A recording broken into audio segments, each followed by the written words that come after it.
Hello, this is Giorgio Lucas. Welcome back to my YouTube channel. And today, unfortunately, I want to talk about a country in which I really think you should definitely avoid at all costs, namely Hong Kong. And I'm going to give you 10 reasons why I think you should absolutely stay out of this real estate market.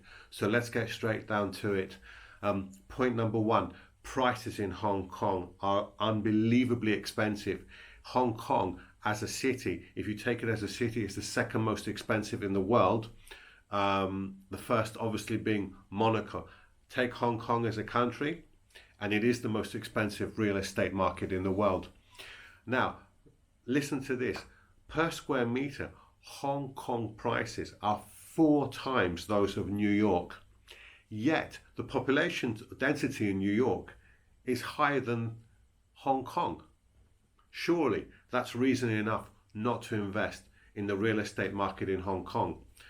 Number two, the rental yields are appalling. Typically in Hong Kong, you'll get about 2% rental yields. Now, there's very few countries in the world where I think you're going to get as low as 2%. I actually can't think of one offhand.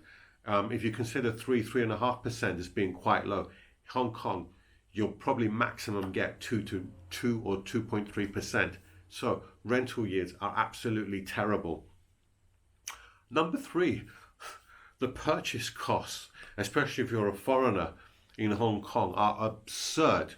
So let's take the number one purchase called, which is called the ad valorem stamp duty. Now, if you're a foreigner or you're a local buying a second property, you're going to have to pay 15%. Yeah, I'll repeat that.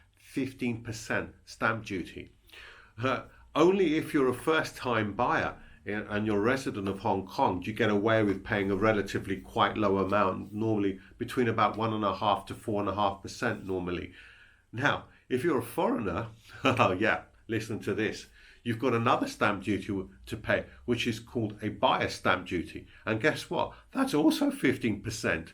So if you're a foreigner, you've got to add 30% purchase costs to the property. That is absolutely phenomenal. So if you're taking even a property $1 million, you're going to have to pay $300,000 on top of that. And $1 million property in Hong Kong is actually relatively cheap.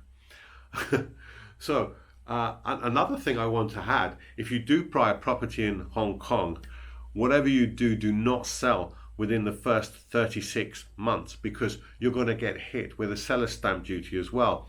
So don't even think about selling within the first year. That will cripple you. But even if you sell between 12 months and 36 months, you're going to get hit with a 10% seller stamp duty. So the purchasing costs are absolutely phenomenal, and you really cannot sell within 3 years.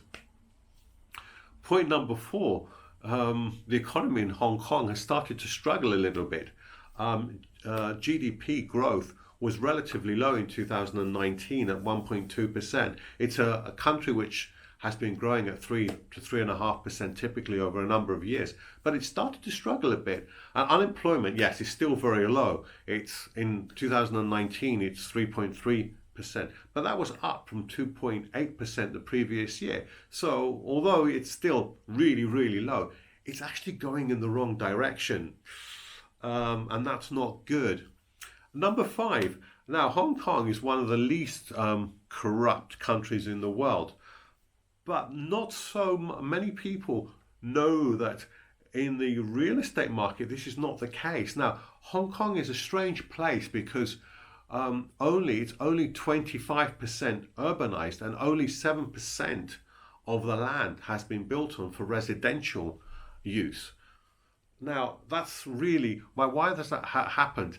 There has been a lot of corruption, and the thing is, you've got a lot of real estate magnates in Hong Kong. Half of all real estate magnates in Asia are in Hong Kong, and these are billionaire guys that obviously have an interest in actually keeping the real estate prices very high.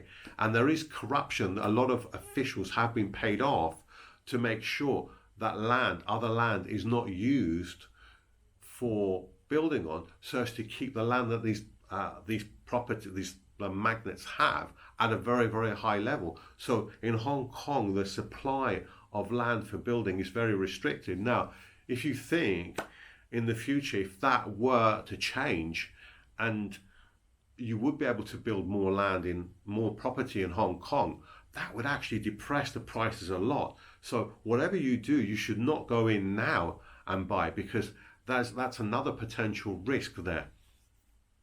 Number 6, there's been a lot of riots in Hong Kong over the last year, and that has affected tourism. Now, tourism was down about 15% because of these riots, and I actually see tourism going in the wrong direction. Now, it's not as if Hong Kong depends entirely on tourism, but it's actually really an important factor. And with what's been happening, I think point number 6, tourism will go down.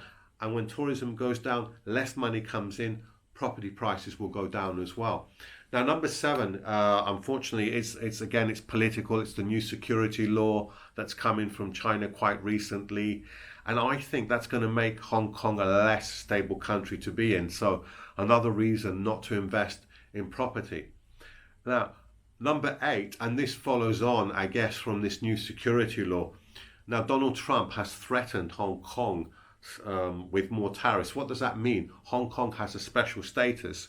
But because of this new security law, Donald Trump has said, and other countries may follow suit, that Hong Kong will be treated the same as China. So there'll be higher tariff costs. Now, that will affect Hong Kong. But a lot of Chinese companies, what they do, they've used Hong Kong as a base to actually export to other markets in the world. Now, if they don't see Hong Kong having that privileged status anymore, Hong Kong is going to suffer a hell of a lot, and that will depress property prices. Number 9, already, you're seeing 1 or 2 people to start to leave Hong Kong. And the problem here is that if this continues and this new security law results in a lot of people leaving, you're going to get a brain drain. So when you have people leave the country, you normally tend to have younger, let's say more qualified people leaving the country. So if that were to happen, and the UK has already said they're happy to take in many many Hong Kong nationals into the UK, and Australia has also said that they would do the same. A brain drain will be a disaster for Hong Kong, because Hong Kong youngsters in particular are very, very well educated. They're highly intellectual, very skilled youngsters. Now, if they leave the country and leave a brain drain, that will be a disaster for Hong Kong. That will also depress the property prices. And number 10, finally, Hong Kong is the financial center of Asia. Now, we know eventually this system of one country, 2 systems will end. But if it ends very soon, what's that going to mean for Hong Kong as a financial center?